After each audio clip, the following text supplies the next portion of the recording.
to Barazzle.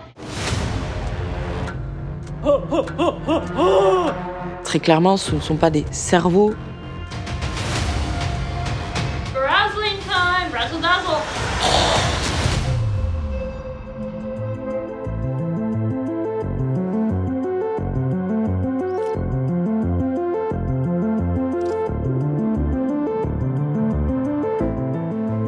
Je m'appelle Rabin Desbois, je suis hacker et écrivain, et aujourd'hui, je vais vous raconter les histoires les plus fascinantes des plus grands cybercriminels de notre époque.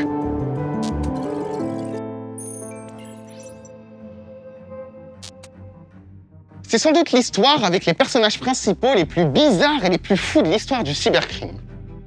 Vous n'avez probablement jamais entendu parler de duo complètement taré qui a essayé de blanchir plusieurs milliards de dollars de Bitcoin. Heather Morgan rêve d'être une superstar. Elle a commencé une carrière de rappeur, mais faut dire ce qui est, ça décolle pas trop. Quant à son mari, Ilya, il se décrit simplement comme étant entrepreneur et développeur. Alors comment ce couple à la Bonnie and Clyde version cybercrime a-t-il pu mettre la main sur la somme vertigineuse tutoyant les 4 milliards de dollars de Bitcoin? C'est là où j'ai beaucoup de mal à me dire mais ce sont ces deux personnes qui sont les génies du mal de ce coup. Je pense qu'un bon acteur, un très bon acteur, peut jouer l'idiot. Il y a autant d'incohérences qu'il y a de preuves.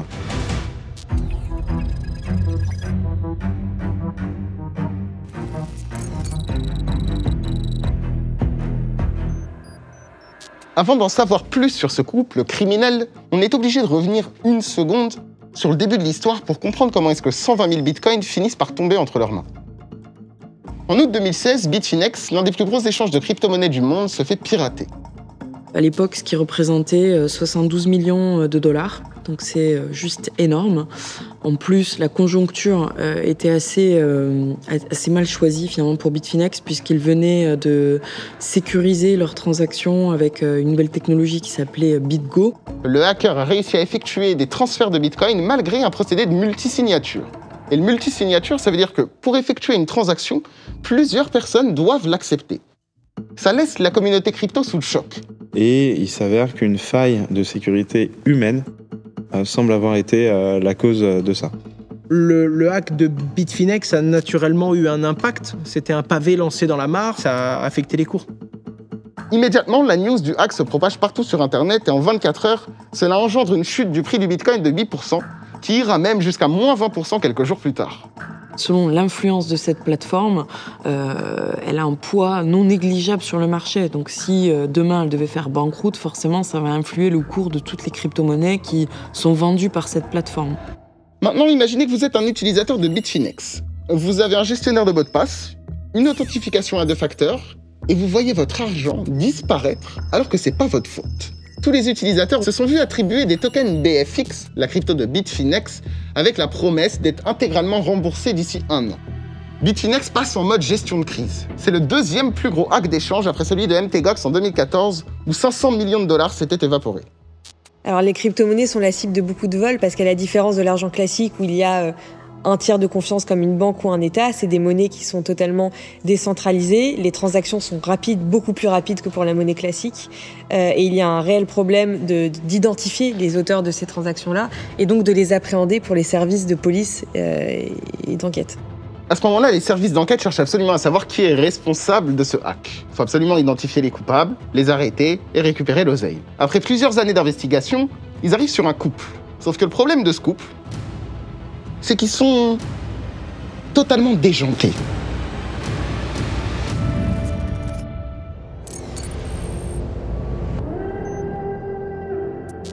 Un hacker des ténèbres qui parvient à voler des dizaines de millions, jamais de la vie, en fait, il va s'afficher et s'exposer sur les réseaux sociaux. Il essayerait de disparaître et tout simplement de blanchir son argent de la façon la plus discrète possible qui soit, sans s'exposer, sans se montrer.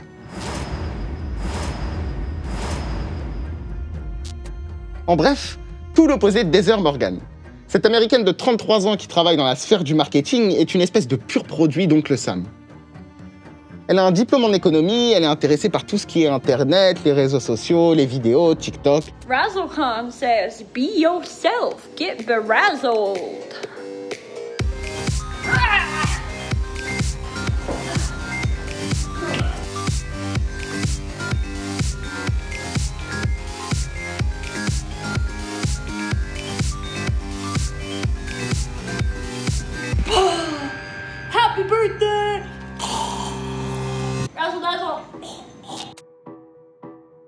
On s'attend pas forcément à ce type de profil pour blanchir de l'argent de crypto-monnaie. On s'attendrait plutôt à quelque chose de très discret, plutôt sous les radars qu'une influenceuse.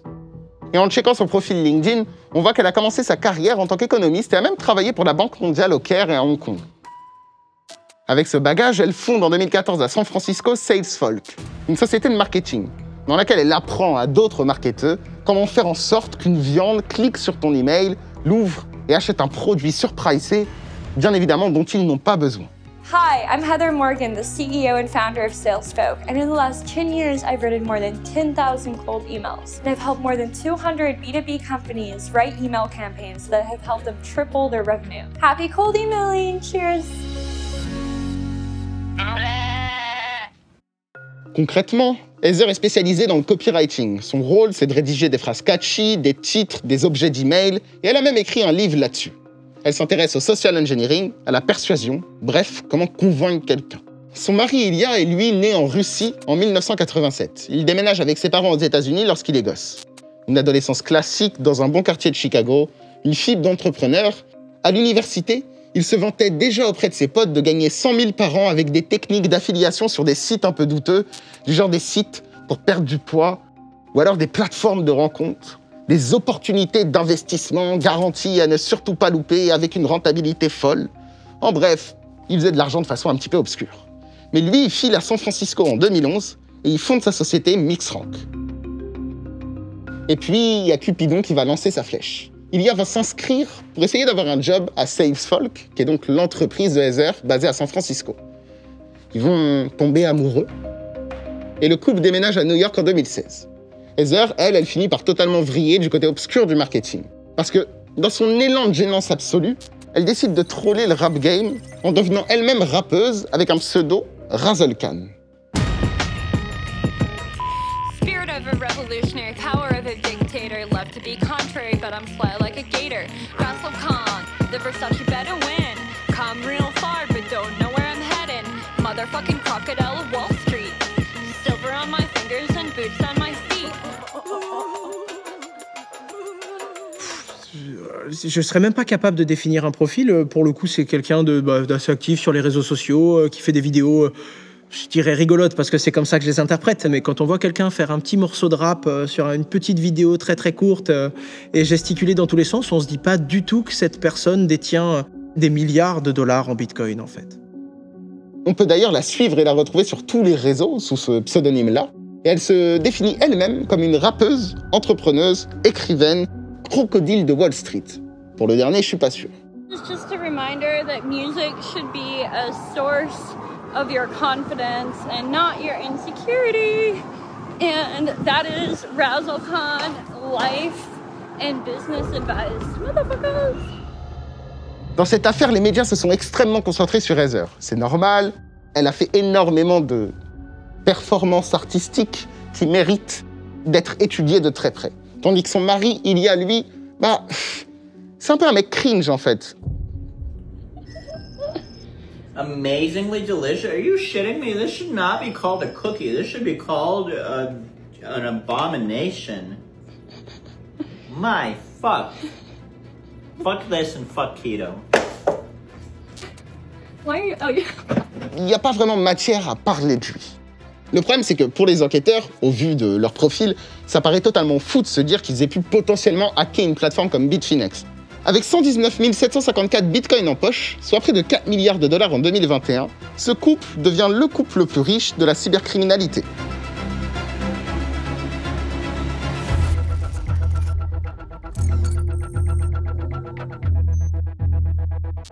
Forcément, un tel trésor, ça donne envie aux autorités de les retrouver. Il y a bien un moment donné où il faut quand même rendre l'oseille au peuple. Sachez que blanchir un nombre si important de bitcoins en toute discrétion relève d'une mission presque impossible. À partir du moment où on va manipuler des gros montants, on va être beaucoup plus visible et beaucoup moins souple dans la manipulation, dans le blanchiment, etc. Donc plus le montant est gros, plus le blanchiment est difficile. On parle pas d'1 ou 2 millions de dollars. On parle de montants qui sont si gros que même réussir à obtenir 3, 4 ou 5% de l'argent blanchi est un game changer pour la personne qui arrivera à le faire. Les politiciens aiment vous faire croire que le bitcoin est utilisé par les terroristes, les criminels et que c'est dangereux et qu'il est anonyme. Mais en réalité, c'est tout l'inverse. Chaque transaction effectuée sur la blockchain Bitcoin est enregistrée à tout jamais. C'est un petit peu comme si vous aviez un livre infini, répertoriant page après page chaque transaction, avec le montant, la date, l'expéditeur et le destinataire depuis la création du Bitcoin. Ça veut donc dire que, depuis le transfert initial, celui des 120 000 Bitcoins volés, le monde entier pouvait tout simplement observer le wallet de cette adresse et suivre l'argent. L'ONU estime que dans la finance traditionnelle, 2 à 5% des fonds transitent de façon illicite. En blockchain, on est à 0,15%. Pourquoi on est plus efficace? Parce qu'en fait, les systèmes sont plus automatisés. En fait, quand des crypto-monnaies sont volées, elles vont à un endroit. Et cet endroit, on le voit. Ce portefeuille est donc tracé, ce qui rend la tâche de blanchir cette oseille encore plus complexe. Surtout quand le monde entier vous regarde, y compris le FBI et toutes les agences à 3 lettres des États-Unis. Je vole la Banque de France, je prends tout le butin, je le fous dans un trou, dans un jardin, jamais j'y touche. Comment les policiers le retrouvent? Ils ne le retrouvent pas. Ces gens-là étaient assis sur 4 milliards de dollars en Bitcoin. Ils étaient dans un portefeuille et ils ne bougeaient pas. Et il n'y avait aucune nouvelle information pendant des années. Où il y avait des petits mouvements. Mais pas assez pour retrouver la trace de ces gens-là. Jusqu'en 2019, soit 3 ans après le hack, aucune transaction n'est enregistrée sur le wallet. Silence radio, personne ne se déplace, on se fait petit et on se fait oublier. Mais tout bascule le 7 juin 2019, puisque 185 bitcoins sont déplacés, une première depuis ce hack. Rebelote en août de la même année, avec 300 bitcoins cette fois-ci. L'année d'après, c'est 2500 bitcoins qui transitent sur un wallet inconnu. Notre joli couple, mi-artiste, mi-clown, mi-escroc, aurait utilisé des nombreuses techniques de blanchiment sophistiquées. Dans un premier temps, Ilya semble avoir déplacé des bitcoins vers Alphabet, le plus gros marché du darknet de l'époque. S'il fait ça, c'est pour compliquer la traçabilité des bitcoins. Le marché va lui servir de mixeur. Un mixeur, c'est très simple. On a 5 pièces identiques. On connaît tous l'identité des personnes derrière ces 5 pièces identiques. Sauf que si je prends les 5, je les mets dans une boîte, je les secoue et je remets la boîte devant nous, on peut tous récupérer une pièce, mais on ne sait pas on a récupéré la pièce de qui. Et donc si dans cette boîte géante, il y a des dizaines de milliers de pièces et que 99% sont là pour des échanges totalement licites, si moi je viens avec mes pièces qui viennent d'origine illicite et que je les mélange, comme un mixeur finalement, eh bien on ne pourra pas savoir in fine quels bitcoins ont été blanchis. L'argent se mélange avec celui des autres utilisateurs, il ne reste à Ilya qu'à le retirer sur une autre adresse. Ce qu'il faut comprendre avec le mixeur, c'est qu'il y a un effet de dilution. Et donc, s'il y a 50 bitcoins dans la boîte et que j'en mets 120 000 bitcoins à blanchir, eh bien, on va naturellement partir du fait que tout ce qui sort de la boîte sont des bitcoins à blanchir, et donc des bitcoins sales. Pour que ça fonctionne, il faut qu'il y ait une certaine quantité, un certain volume, et c'est ça qui vient d'augmenter le coefficient d'efficacité du mixage. Il va donc créer une dizaine de comptes sur Alphabet, avec des dizaines de transactions sur chaque compte, parfois même en faisant interagir les comptes entre eux. Ça, c'est ce qu'on appelle dans le blanchiment le layering. En gros, c'est multiplier les transactions sur différents comptes pour que ça soit encore plus opaque. On a aussi des achats massifs de cartes cadeaux Walmart, Uber, Hotel.com ou PlayStation. Ils ont également créé ce qui semblerait être de fausses sociétés d'investissement avec de vrais faux employés. Je vous passe les dépenses excessives avec les voyages, les hôtels, les clips de rap très bien produits mais très mal chantés. Everyone worries too much about what's proper, but not roused, no shame, that don't stop her. Blindly following rules just for fools. Instead, I work the edge cases with my tools. Je vous passe également les dizaines de milliers d'euros gaspillés dans l'épopée romantique de nos 2 cybercriminels. Je suis pas sûr que ce soit une véritable bonne méthode pour blanchir 4 milliards, mais il faut au moins reconnaître que c'est assez ingénieux. Je me souviens d'un cours sur le blanchiment d'argent qu'on avait eu en école de commerce qui disait que quelqu'un qui doit blanchir 1 million d'euros par mois, c'est quelqu'un de triste parce qu'il a des difficultés. Quelqu'un qui doit blanchir 1 milliard par mois, c'est quelqu'un de très triste parce qu'il ne peut plus blanchir son argent. Sauf qu'Ilya, trop sûr de lui, finit à la fin du parcours par renvoyer l'argent, cette fois-ci sur des comptes bancaires ou des entreprises qu'il a à son propre nom. Erreur fatale. Si on parlait de personnes qui avaient vraiment une ingénierie derrière, rodée, qualifiée, il aurait été très difficile de les retrouver. En fait, ça révèle plutôt un amateurisme. À un moment, il faut savoir faire un choix. Et à leur place, j'ai du mal à comprendre pourquoi est-ce qu'ils sont encore restés aux États-Unis. Si tu voles 4 milliards, il suffit simplement de prendre un aller simple, ne jamais revenir. Et cette disparition aurait dû être encore plus évidente lorsque Ilya a appris la fermeture d'Alphabet. Le marché du Darknet qu'il utilisait pour laver la provenance des bitcoins a été arrêté par une opération interagence planétaire. À ce moment-là, en 2017, les flics ont fait tourner la plateforme Alphabet pendant plusieurs semaines en faisant croire que rien n'avait changé. Ils ont pu collecter énormément d'informations et c'est là en fait où l'enquête va prendre son sens. Parce qu'avec les serveurs d'Alphabet, les flics vont enfin pouvoir retrouver l'adresse de sortie de Bitcoin qu'a utilisé Ilya.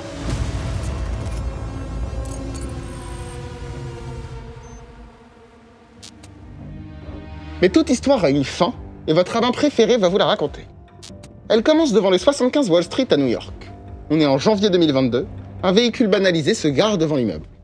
La descente du FBI a lieu dans ce luxueux building de 43 étages, situé dans le quartier d'affaires de Manhattan. Les agents sont là pour arrêter Heather et Ilya. Lors de la perquisition, le FBI parvient à récupérer la clé secrète qui permet d'accéder au wallet Bitcoin contenant l'argent du hack de Bitfinex. La clé secrète était contenue sur le Google Drive de Ilya, sur un simple fichier Google Doc. Ce mec tenait une liste de tous ses mots de passe, non chiffrés, lisibles par un enfant de 6 ans. C'est absolument pas une bonne idée de garder une clé privée sur un Google Drive. C'est une faille de sécurité majeure. Mais en même temps, en 2013, 14, 15, c'était ce que beaucoup de personnes faisaient. Probablement la pire gestion de cybercriminels de tous les temps. Ne pas chiffrer ses données, faire confiance à Google. Très beau tutoriel pour perdre 4 milliards de dollars très rapidement. Alors, c'est toujours étonnant quand on retrouve des milliards de dollars dans un compte Google Drive, mais ce n'est pas étonnant que ces bitcoins finissent par refaire surface sans trop d'explications, comme un espèce d'aveu d'échec d'avoir réussi à les changer. En plus de cela, le frère a documenté tout son parcours sur le Darknet. Il tenait carrément un fichier texte dans lequel il donnait ses opinions sur les différents vendeurs de passeports à qui il avait déjà parlé. C'est probablement parce que Ilya et Heather avaient planifié leur suite. Ils voulaient acheter des passeports ukrainiens et peut-être, enfin, prendre ce vol simple sans retour. Ils voulaient aller en Ukraine peut-être parce qu'ils pensaient que ça serait moins dangereux pour eux. Mais en réalité, avec l'extradition et les possibilités, les relations entre Ukraine et les États-Unis, probablement ça n'aurait pas servi à grand-chose. Le gouvernement a quand même réussi à récupérer 80% des crypto-monnaies qui étaient volées en 2016. C'est plutôt pas mal. La justice américaine a annoncé que cette saisie était la plus grosse de tous les temps pour eux. En 6 ans, le prix du Bitcoin a explosé, rendant ce butin encore plus énorme qu'il ne l'était déjà auparavant. Si les 94 000 bitcoins venaient à être vendus aujourd'hui, le gouvernement américain empocherait la somme de 2,8 milliards de dollars, en toute tranquillité. Les deux suspects sont accusés de complot en vue de blanchir de l'argent, mais pas directement du hack de Bitfinex en lui-même. La justice penche plutôt pour l'hypothèse de blanchisseurs un peu naïfs qui se sont laissés embarquer dans une affaire qui les a dépassés. Mais tout ça, bien évidemment, reste à prouver. L'idée que j'en ai de ce couple, c'est que ce sont plutôt le profil d'idiots utiles. C'est-à-dire que très clairement, ils ont voulu faire de l'argent rapidement, ils savaient pas vraiment ce que ça impliquait. Du coup, on leur a dit de faire des choses et ils l'ont fait. Mais c'est un peu l'équivalent des mules qui transportent de la drogue, mais qui du coup vont pas organiser le trafic de drogue, ne vont pas organiser toute la stratégie ou la façon de fabriquer de la drogue. Ilya est contraint de rester derrière les barreaux jusqu'au procès, tandis que sa femme, Heather, a été libérée sous caution. Une caution quand même assez fat, puisqu'elle a été fixée à 3 millions de dollars. Une différence de traitement, parce que le juge a estimé que Ilya a plus de facilité et de compétences que sa femme, qui, elle, n'aurait pas eu directement accès aux crypto-monnaies volées. Ils risquent néanmoins tous les deux jusqu'à 20 ans de prison s'ils sont reconnus coupables. Fini les 16 mesures de rap et les clips surproduits, le couple pourrait bien faire chambre à part pendant de très longues années. Je sais pas si vous avez remarqué, mais on n'a pas véritablement parlé du hacker de Bitfinex. On semble l'avoir oublié. On ne l'a pas retrouvé. Impossible d'expliquer comment est-ce que Bitfinex a été hacké. En bref, on a un petit peu passé sous le tapis le problème. Oui, alors on saura jamais, étant donné que de ce que je sais, ils n'ont pas vraiment témoigné au procès, ils n'ont pas fait d'aveu, mais très clairement, l'hypothèse la plus probable, c'est qu'ils aient été recrutés dans un forum sur Internet pour blanchir cet argent. Ça, je sais pas, et l'enquête est encore en cours. Ce qu'on sait, c'est que ce couple a été arrêté pour blanchiment d'argent, pas pour vol. Pourquoi ? C'est une vraie question. À la fin de l'histoire, celui qui a la qui a la possession des crypto-monnaies est celui qui est le plus sensible d'être l'attaquant, ouais. Les sommes dont on a parlé sont absolument folles. Mais la théorie finale que je vais vous proposer l'est peut-être encore plus. Selon moi, il se pourrait que Ilya puisse être le véritable responsable du hack de Bitfinex. Et que sa femme, de façon intelligente, se sert de l'espace médiatique qu'on lui donne et de sa pseudo-carrière musicale pour créer un écran de fumée afin de ne surtout pas pointer du doigt cette question. Seulement, impossible pour les États-Unis de le dire. Parce que si jamais ils venaient à accuser Ilya du hack, ils devraient officiellement rendre l'argent à Bitfinex. Et après tout, Bitfinex a déjà remboursé ses utilisateurs, c'est une société basée à Hong Kong, qui n'est donc pas américaine, alors pourquoi le faire? Quoi qu'il en soit, ce couple restera comme les Bonnie and Clyde de la crypto. Complètement tarés, loufoques et malades mentaux, je suivrai avec attention leur procès pour connaître la fin de l'histoire. Just be you, be yourself, shine bright, and razzle dazzle, bitches.